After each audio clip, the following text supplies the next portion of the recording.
The art of tension is all about control. In order to make me feel scared or tense or uncomfortable, you need to be managing what information I get and be playing around with that. A jump scare gets you because it comes out of nowhere. Even in films where you're expecting it, the best ones will catch you off guard. Sometimes you watch a film and feel tense, unnerved, like something's wrong, because the filmmakers are managing that with you. In comics, it's exactly the same. It's all about knowing where a reader is going, what they're doing, and how to play around with that.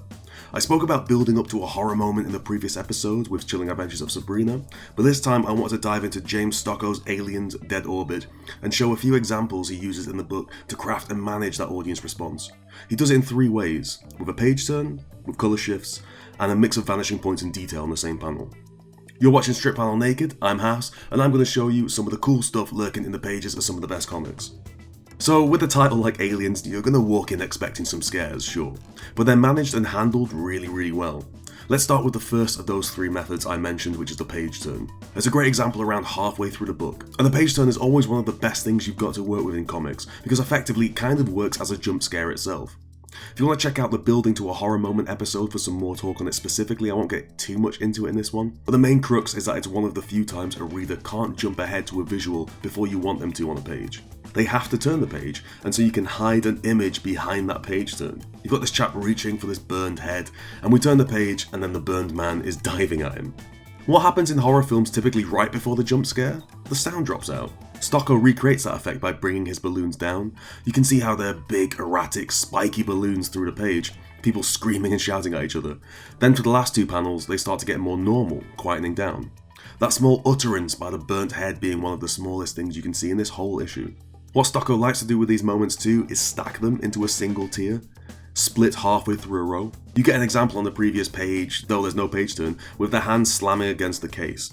Rather than play these out in wide panels, the imagery gets compressed and then placed on top of each other. It happens again here with the head in an almost direct repeat of the panels. And it does feed into a point I'll get onto later in terms of panel detail, but what's noticeable about both the hand slamming against the case and the burned head? It's essentially the only detail in the panel, and Stokoe is an artist who likes to draw a lot of detail in his panels, so that's particularly telling. And what you also get is rather than a left to right movement, you get a straight up down movement. So by minimising that horizontal space and pulling your eye straight down, he's creating a very clear visual line for you to follow, and uncluttering the visuals so that you can take in the fear that he's imbuing these moments with. It's very focused and very direct storytelling, which actually helps for this page turn, because it quickly and efficiently gets you out of the page and into the page turn. There's no hanging about on that final visual of the burned head. It's about getting the visuals across to you and getting you turning that page without bogging you down with too much to read or too much to take in, because then you start getting distracted as a reader. You want to make that process as frictionless as possible, because the aim here is no more than to create some fear and disruption, and it becomes harder if you're engaging your audience directly in lots of reading or scanning around panels, because that overloading of information happens. Here it works very efficiently as a sort of a boom boom boom system, as opposed to spending a lot of time in each of those panels. Okay, so you turn the page and Stokoe hits you with that lack of panel borders, and again a very direct image that drops out the background to minimise what you need to take in as a reader, and it brings back the big large speech balloons too. And the contrast between panel 1 and 2 here is also really interesting, because suddenly look how much there is to see in that second panel. It's chock-a-block with lines and bodies and details, right?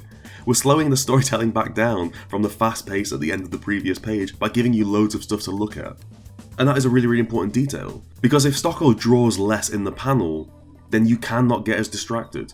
If he draws loads, I'm not saying that you will get distracted, but it's much easier for you to get distracted. And what you're doing as a storyteller is trying to maximise the control you have over an audience. So if you don't really want people to be looking around anywhere else, get rid of the background. The other thing that's pretty consistent across these images is the red in which they're all soaked in, which was the second point I wanted to mention with this book.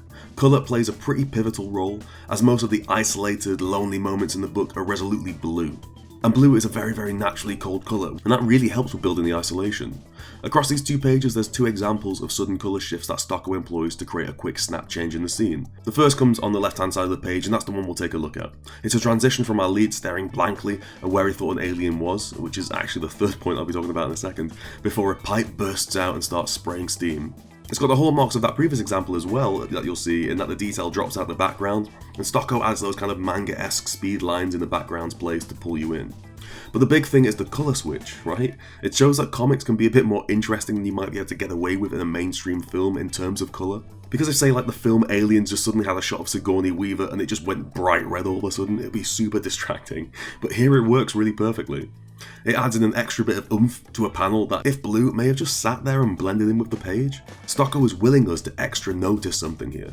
It's not going to make you jump out of your seat, sure, but what it does is it elevates what's happening to the character, and more importantly, it puts our understanding of that character, his headspace, and what's happening around him at the forefront.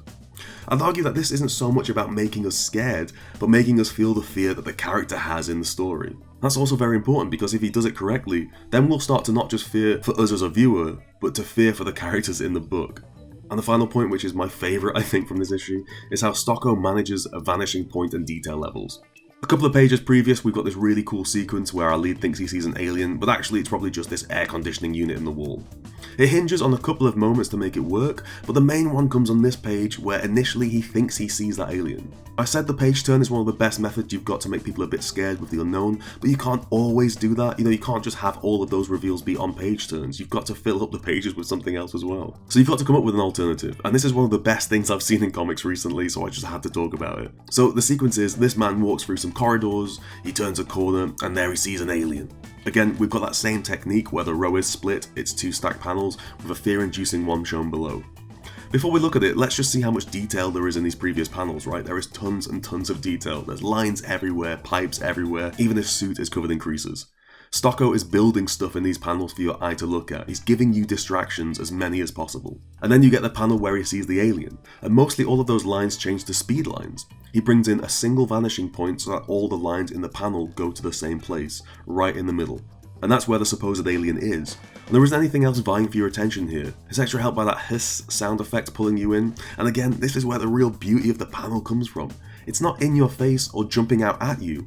It's asking you to do something else. It's asking you to go looking for what it's trying to show you. It's inviting you in with that sound effect, and the lack of detailed rendering of anything, and that vanishing point. Like in the previous example, it's trying to explain the headspace of this lead character and put you in his shoes. And I love this example because it almost begs you to lean into the page to see if it is an alien, right? And then we understand his reaction on the panel below really nicely, which again pulls your eye to the right to see it again. It's almost like a double take that he's making us do in the page. And a page later it's revealed that it's not an alien. In fact, it's the air conditioning unit, which again almost asks you to go back and check one more time. I mean, are we sure that's not an alien?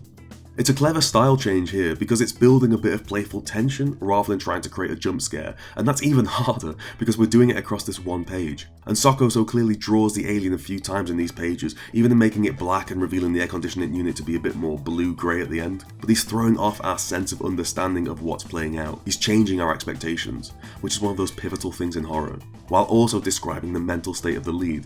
And that really is how you build some tension, because we're savvy enough to know that we will get an alien in this book. I mean, it's called Aliens, right? There's one on the cover. It's coming. So Stokoe sets it up and then doesn't deliver, which now, as an audience, leaves us that one question. This is a fantastic book with a ton of clever little moments like this, and it's all built around Stokoe knowing what he wants to do and being able to craft techniques to actually make it happen. If you want to know how to lay out some tension, how to build up and slow down some moments for your story in the comics medium in this kind of space, there's some great examples to be drawn from this book and Stokoe's work. Thanks for watching. If you're a fan of Strip Panel Naked, I'd love it if you could check out the Patreon, where for your pledge you get access to tons of regularly updated content, articles and interviews. For more comics talk and analysis, you can also find me on Twitter at HassanOE, and finally hit subscribe to keep up to date with all the latest episodes, and I'll see you next time.